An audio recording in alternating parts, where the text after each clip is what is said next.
Setting up an FTP server, Windows 10. I'm using free virtual labs from Microsoft TechNet.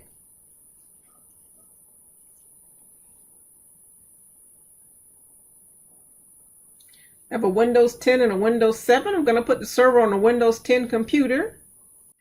I'm going to go to Programs and Features. Turn Windows features on or off. Internet Information Services. Expand. FTP Server, Web Management Tools. I'm going to expand FTP Server as well. Select FTP Extensibility. I'll also expand Web Management Tools, and I'll select all of these. It's probably not needed, but just in case. Wait for it to install. The feature's installed, and I restarted the computer. Now we'll go to Administrative Tools. Internet Information Services Manager. Expand Win10. Right-click on Sites. Add FTP Site. And we can give it a name. I'll call it Win10 since that's the name of the computer. And we can select a path. I'll just choose the entire C drive and OK. Next. Notice port 21 is FTP. I'm going to unselect, or I'm going to select no SSL. Of course, that's unsecure, but we're just in a lab environment. And I'm going to allow anonymous authentication. That's also unsecure. Actually, FTP itself is an unsecured protocol. Allow access to. Going to put anonymous users. And I'm going to let folks read and write and finish.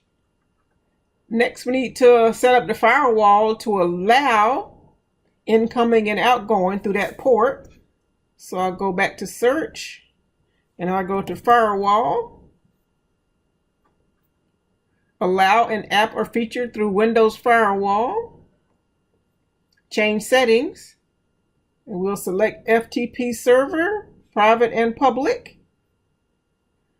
Okay. Now go to Advanced Settings.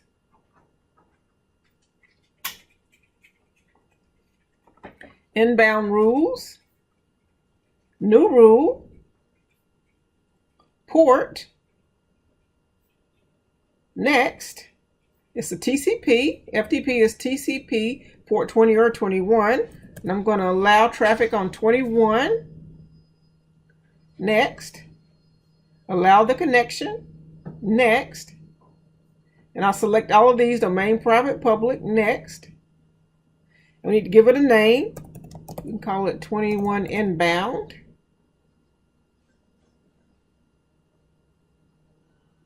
And there's my 21 inbound port. And here's some menu items that go with it. Now let's do the same for outbound rules.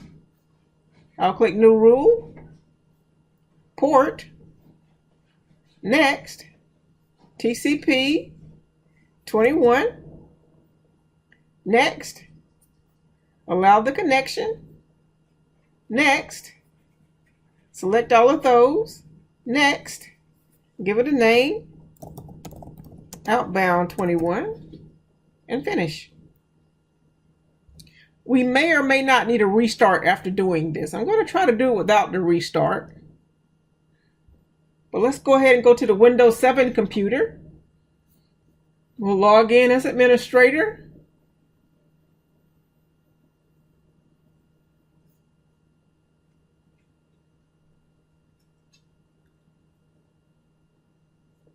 We'll go to File Explorer or Windows Explorer. We'll type FTP://. And now we need the name of the computer. Let's go back to Win10. We'll go to CMD for command prompt.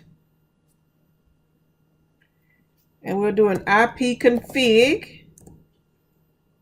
And note there's the IPv4 address, 192.168.1.100.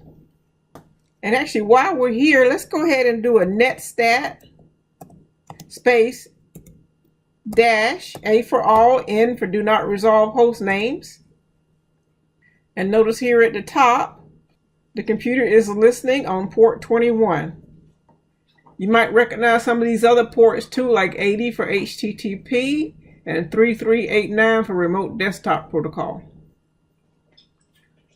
But now let's go back to Win 7 now that we have the IP address of the computer, 192.168.1.100, and go. Now we are inside the other computer and we can see all the folders that were on C drive. Okay, let's see if we can pull this one to our desktop. Left click, drag, and then there it is on our desktop. And we should also be able to drag files into this computer from our computer. So now I'm on the Win 7 computer, Windows Explorer, and this is the Win 10 computer, C drive.